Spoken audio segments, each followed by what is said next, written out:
To the channel. और last time हमने 34 तक क्वेश्चन किए थे और अब हम आगे क्वेश्चन अपने करेंगे 35 से। तो पहला क्वेश्चन आपकी स्क्रीन पे, elasticity of demand on different point of the demand curve is. देखिए, जब भी हम डिमांड कर्व की बात करते हैं तो वो ऐसे बनता है। एक मिनट में कलर चेंज कर लूँ।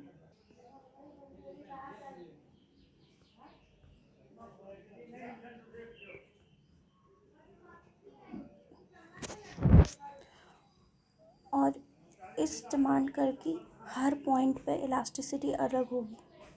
जब हम एकदम मिड पॉइंट की बात करेंगे तो ये 1 होगी, जब यहाँ बात करेंगे तो इन्फिनिटी होगी, और जब यहाँ बात करेंगे तो ये 0 होगी। यहाँ बात करेंगे तो लेस देन 1 होगी, लेस देन 1, और यहाँ बात करेंगे तो ग्रेटर देन 1 होगी। तो elasticity of demand on different point of the demand curve is different. चलिए मूव ऑन करते हैं नेक्स्ट क्वेश्चन पे। KCC, the founder of KCC among the following prime ministers in India is Atal Bihari Vajpayee, Narasimhan Rao, Indra Kumar Gujral और मनमोहन सिंह। यहाँ पे अटल बिहारी वाजपेयी आएगा। यहाँ पे KCC का मतलब किसान क्रेडिट कार्ड नहीं है, बल्कि यहाँ पे किसान कॉल सेंटर है। और अगर हम किसान क्रेडिट कार्ड की बात करें तो किस ईयर में आया ये? 1998 में। ठीक है, इस डेट को भी याद रखिएगा। अब हम आते हैं नेक्स्ट क्वेश्चन पे। Which is the regulatory body of telecom in India? जी हाँ, बिल्कुल, टराई का TRAI का फुल फॉर्म क्या होगा? Telecom regulation authority of India, authority of India. ठीक है, ये किस ईयर में बनी थी? इसका इस्टेब्लिशमेंट का ईयर था 1997। जी हाँ, और एग्जैक्ट डेट क्या थी आप कमेंट सेक्शन में बताएंगे। और इसके लिए एक एक्ट निकाला गया था, TRAI एक्ट, वो आया था 1997 में। जी हाँ, move on, let's move on to the next question. Which of the following is not a institutional source of rural credit? जी हाँ, नॉट अ, ये भी इंस्टीट्यूशनल होगा, ये भी इंस्टीट्यूशनल होगा, ये भी इंस्टीट्यूशनल होगा। जी हाँ, इंडिजिनस बैंकर्स, बिल्कुल इंडिजिनस बैंकर्स इंस्टीट्यूशनल सोर्स नहीं है, इसलिए हम डी ऑप्शन को मार्क करेंगे और आगे बढ़ जाएंगे। नेक्स्ट आपका क्वेश्चन है, विच of the following is not an objective of physical policy? Physical policy कौन बनाता है? गवर्नमेंट बनाती है, स्टेट बनाता है। जी हाँ, उसका मेन एम क्या होता है? Economic growth, economic stability, maximisation of employment. जी हाँ, बिल्कुल। रेगुलेशन ऑफ फाइनेंशियल इंस्टीट्यूशन तो कहीं नहीं होता है, इसलिए डी ऑप्शन होगा। नेक्स्ट क्वेश्चन हमारा है, apex institution of finance for agriculture sector in India. जी हाँ, बिल्कुल, नाबार्ड। नाबार्ड का फुल फॉर्म क्या है? नेशनल एग्रीकल्चर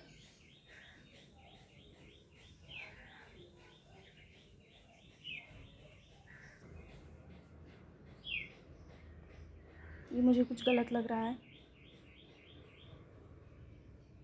इसका होगा नेशनल बैंक फॉर एग्रीकल्चर, क्योंकि यहाँ बी है ना, एग्रीकल्चर एंड रूरल डेवलपमेंट। ये किस ईयर में आया था? 1982 में। ठीक है, और ये किस कमेटी के द्वारा फॉर्म किया गया था? शिवरामन कमेटी। और ये वाला क्वेश्चन इस क्वेश्चन पेपर में पूछा गया है, यानी नाबार्ड पे 2 क्वेश्चन हैं। तो जब इस बार हम लोग रीजनल रूरल बैंक्स, नाबार्ड और उसके पीछे की कमेटी, ये सब अच्छे से रिवाइज करके जाएंगे।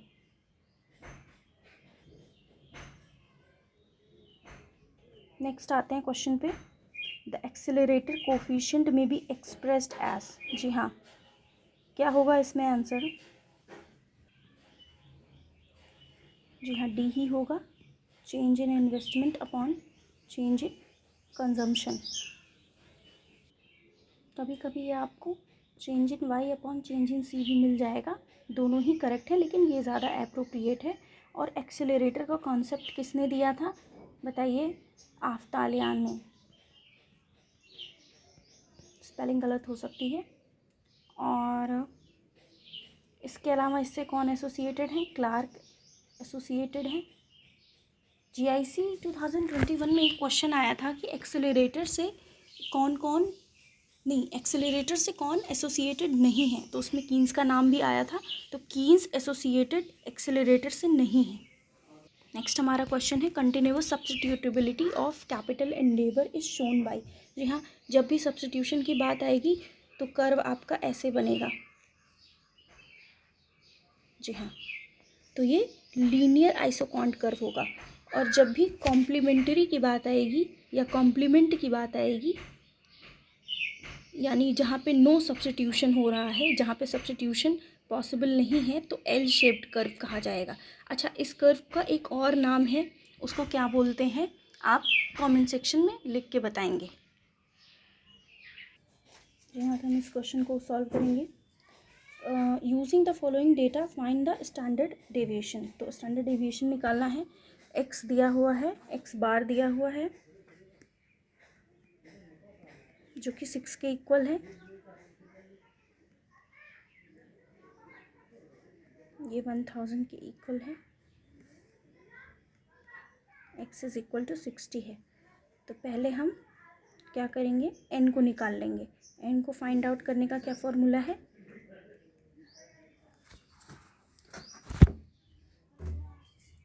तो आपका 6 गिवन है, इधर 60 गिवन है, आपका अपॉन n होगा। तो n कितना आ जाएगा आपका? 10।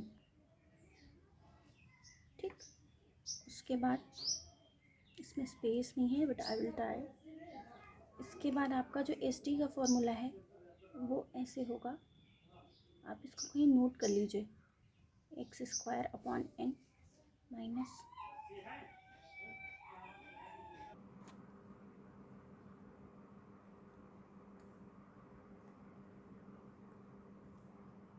जी। तो इसके बाद हम सारी वैल्यूज़ को पुट करेंगे।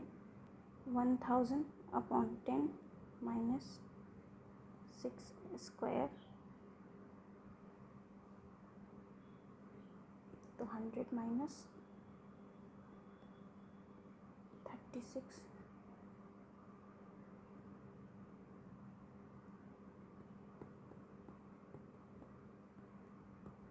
इसकी आपका 8 आ जाएगा। नेक्स्ट मूव ऑन करते हैं। MRT देखते ही पता चला MRT इज इक्वल टू, ये भी नहीं होगा, ये भी नहीं होगा। Marginal rate of transformation is equal to marginal cost of x upon marginal cost of y। Next question पे मूव ऑन करते हैं। Which one of the following is not the measure of central tendency. Central tendency की measure कौन है? Mode है, mean है, median है, पर रेंज नहीं है। रेंज कैसे निकाली जाती है? जो सबसे मैक्सिमम वैल्यू होगी और जो सबसे मिनिमम वैल्यू होगी, उन दोनों को जब माइनस कर देंगे तो हमारी रेंज निकल के आ जाएगी। जी हाँ, नेक्स्ट आते हैं हम इस क्वेश्चन पे। Liquidity preference theory of interest is given by Keynes. Abstinence theory of interest is given by Senior. Time preference Fisher, Austrian, Bohm, Bawerk. तो आपका हो गया 2, 1, 4 एंड 3। जी हाँ। As a result of increase in public expenditure, अगर public expenditure बढ़ेगा तो क्या होगा? Phillips curve shift to the left, shift to the right, movement of Phillips curve in such a way that in unemployment increases, inflation is reduced, no. Movement of Phillips curve in such a way that unemployment, जब भी कभी public expenditure बढ़ेगा तो जाहिर सी बात है unemployment घटेगा। और अगर अनएम्प्लॉयमेंट घटा है तो फिलिप्स कर्व की अगर बात कर रहे हैं तो उसका जस्ट अपोजिट क्या है? ट्रेड ऑफ है दोनों के बीच में, तो इन्फ्लेशन इंक्रीज हो जाएगा। इसलिए movement of Phillips curve in such that unemployment reduces and inflation is increased. ठीक है। इस क्वेश्चन पे आते हैं। What is true for given good. इस क्वेश्चन के लिए आपको एक बुक मैं बता देती हूँ, SN लाल। हालांकि वो हिंदी मीडियम में है, बट फिर भी आप उसे रेफ़र करिए, और उसमें आपका गिवन गुड्स वाला पोर्शन बहुत ही अच्छे से दिया हुआ है।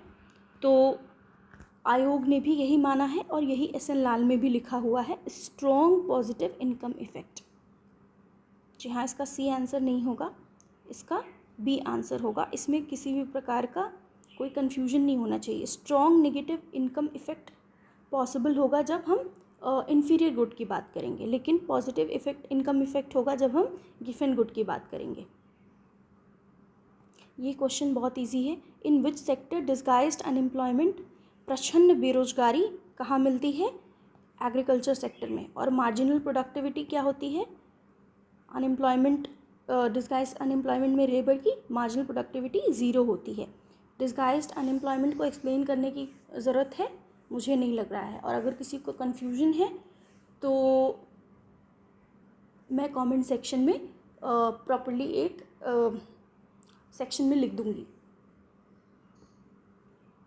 The law of demand says, very easy, demand increases with increase in price. क्या डिमांड बढ़ती है प्राइस बढ़ने पे? नहीं। Demand decreases with increase in price? जी हाँ।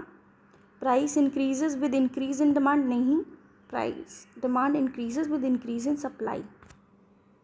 जी हाँ। लॉ ऑफ डिमांड की बात करेंगे तो डिमांड डिक्रीज करती है जब हम प्राइस को इंक्रीज करते हैं। नेक्स्ट क्वेश्चन पे आते हैं। According to Phillips curve analysis, the way to solve inflation, inflation को सॉल्व करने का क्या तरीका है? इंक्रीज अनएम्प्लॉयमेंट, जी हाँ। डिक्रीज अनएम्प्लॉयमेंट तो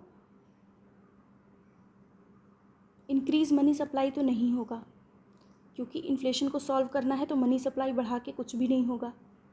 जी हाँ। अब यही दो बचे हैं और इन्हीं दोनों में से हमें देखना है। Increase unemployment, increase productivity, increase unemployment, जी हाँ बिल्कुल बी होगा।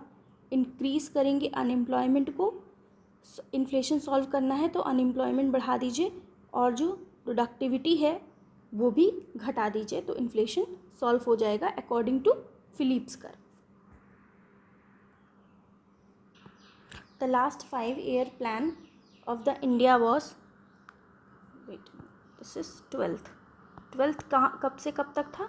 2012 से लेकर 2017 तक। जी हाँ, ये लास्ट आपका 5-year प्लान था।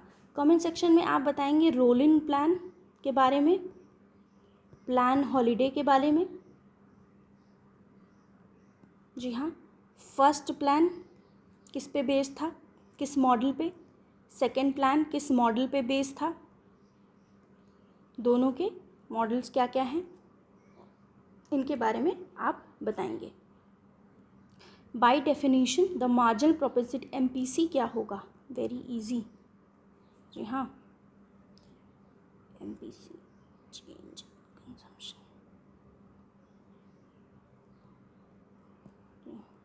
ये होगा ये। और यहीं अगर MPS दिया होता तो ये हो जाता, और अगर APC दिया होता तो क्या हो जाता?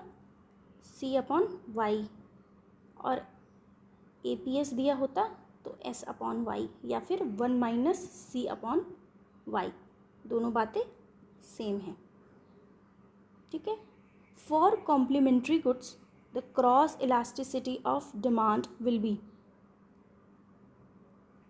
दो कॉम्प्लीमेंट्री गुड्स के लिए, कॉम्प्लीमेंट्री गुड्स जैसे कि फॉर एग्जांपल आपका मैंने एग्जांपल दिया है टी एंड शुगर का, इनकी क्रॉस इलास्टिसिटी ऑफ डिमांड कैसी होगी? नेगेटिव होगी, ठीक है।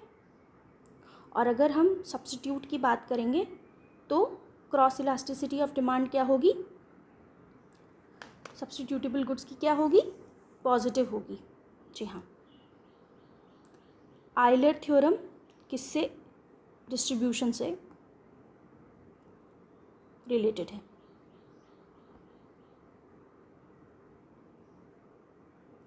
A given good is called a good is called a given good when the income effective, पहले ही लगा चुके हैं, positive and is greater than the substitution effect. A इसका आंसर होगा, बी इसका आंसर नहीं होगा। अगर यहाँ पे इसकी जगह पे इन्फीरियर गुड दिया होता तब हम नेगेटिव की बात करते हैं।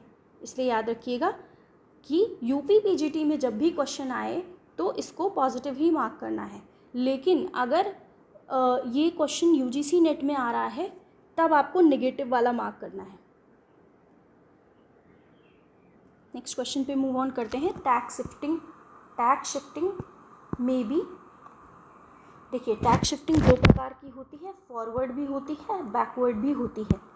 ठीक है, जब किसी कंज्यूमर पे, जब किसी प्रोड्यूसर पे टैक्स लगता है, प्रोड्यूसर पे कोई प्रोडक्ट बना रहा है, ये एक्स प्रोडक्ट मान लीजिए बना रहा है और इस पे सरकार ने टैक्स लगा दिया।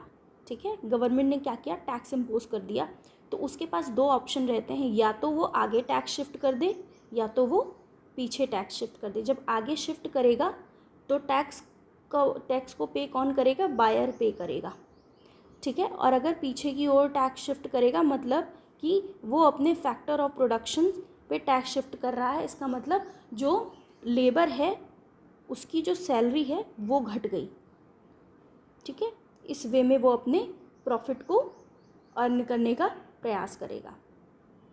नेक्स्ट क्वेश्चन पे आते हैं। Transfer payments by government are not included in net domestic product. जी हाँ, ट्रांसफ़र पेमेंट क्या होते हैं, these are the gifts from government to recipients, जी नहीं। डायरेक्ट इनकम टू रेसिपेंट्स, नहीं। No corresponding production of good had taken place, जी हाँ। ट्रांसफ़र पेमेंट वो पेमेंट होते हैं जिनके लिए हम कोई भी जिनके बदले में हम कोई भी सर्विस या फिर गुड नहीं खरीदते हैं, लेकिन फिर भी उन्हें पे किया जाता है। ट्रांसफ़र पेमेंट के एग्जाम्पल क्या हैं, देखिए, एक तो हमें समझ में आ रहा है सब्सिडी, दूसरा हो सकता है बेरोजगारी भत्ता,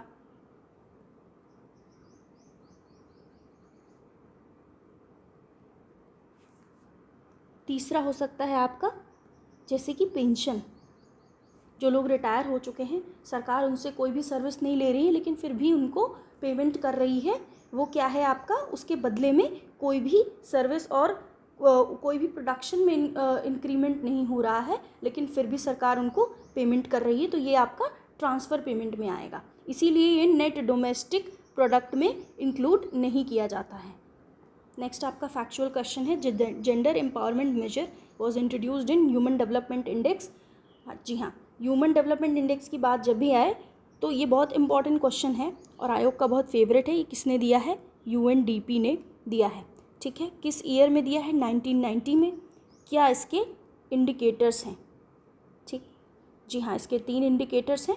सबसे पहला तो आपका एजुकेशन हो गया, दूसरा आपका हेल्थ हो गया, तीसरे के लिए स्पेस ही नहीं बचा है, अच्छा, तीसरा हो गया आपका स्टैंडर्ड ऑफ लिविंग। जी हाँ, ठीक है।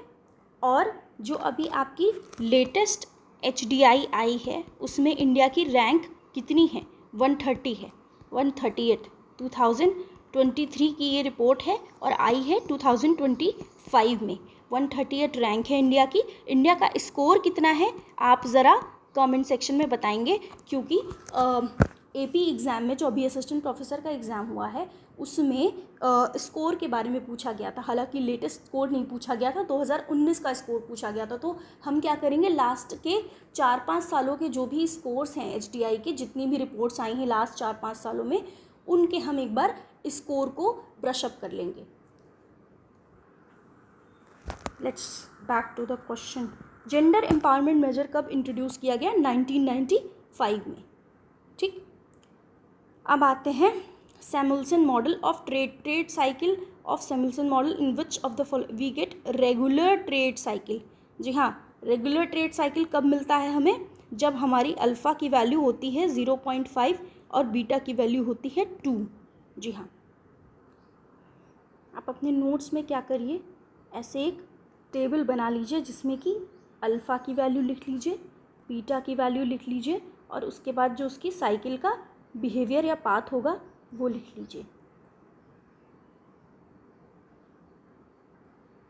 यहाँ तो यहाँ लिखेंगे अल्फ़ा, यहाँ लिखेंगे बीटा। अगर अल्फ़ा की वैल्यू 0.5 है और बीटा की वैल्यू 0 है तो कोई भी साइकिल लेस पाथ बनेगी। कैसी बनेगी? Cycle less path. फिर आपका 0.5 और 1 होगी वैल्यू तो डैम्प्ड फ्लक्चुएशन बनेंगे।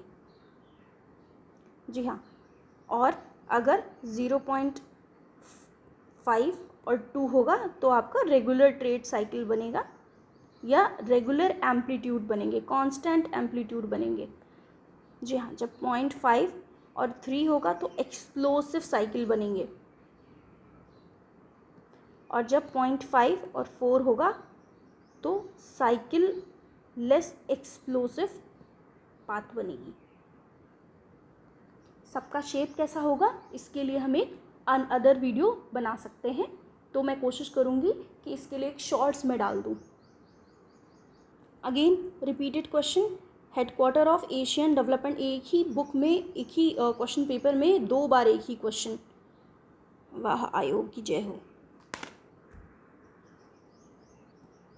Internal economies arise when firm applies division of labor, producer produces less, roads are provided by government, firm produces a single product, जी नहीं, producer produces less बिल्कुल नहीं, firm applies division of labor, जी हाँ। Price discrimination is possible, ये question बहुत easy है। Price discrimination कब possible है? जब मोनोपोली की सिचुएशन हो। शोषण बायर का कब पॉसिबल है? जब बेचने वाला केवल एक हो। जी हाँ, सबसे ज़्यादा शोषण कब होता है किसी भी बायर का? आप कमेंट सेक्शन में लिख के बताएंगे किस टाइप ऑफ प्राइस डिस्क्रिमिनेशन में, 1st डिग्री, 2 डिग्री या 3 डिग्री, किस टाइप की डिग्री में प्राइस डिस्क्रिमिनेशन में सबसे ज़्यादा बायर का शोषण होता है। आप इसे कमेंट सेक्शन में बताएंगे। जी हाँ, क्रिसिल, इकरा, सिबिल, ये तीनों इंडियन क्रेडिट रेटिंग एजेंसीज़ हैं। तीनों के ईयर, तीनों का फुल फॉर्म, जी हाँ, credit rating information services of India limited. ठीक है, किस ईयर में बना था ये आप कमेंट सेक्शन में बताएंगे। ठीक है, नेक्स्ट आपका आता है इकरा। जी हाँ, इकरा का क्या फुल फॉर्म होगा? Information and credit rating agency.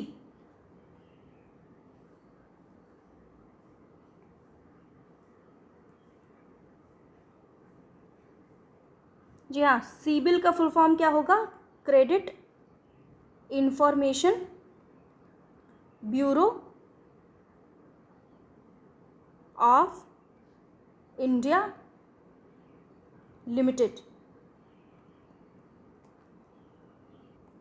Next आपका क्वेश्चन है budget in which tax revenue और एक्सपेंडिचर, जितना रेवेन्यू आया है टैक्सेस से उतना ही एक्सपेंडिचर अगर हमने कर दिया तो ये कैसा बजट होगा? Balanced budget.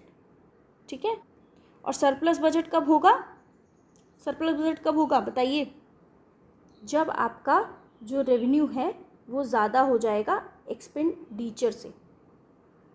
नेक्स्ट आपका क्वेश्चन आता है if the borrowings and other liabilities are added to the budgetary deficit, यानी कि बजट डेफिसिट में हम बोरोइंग्स और लाइबिलिटी को ऐड कर दें तो क्या बनेगा? आपका फिस्कल डेफिसिट बनेगा।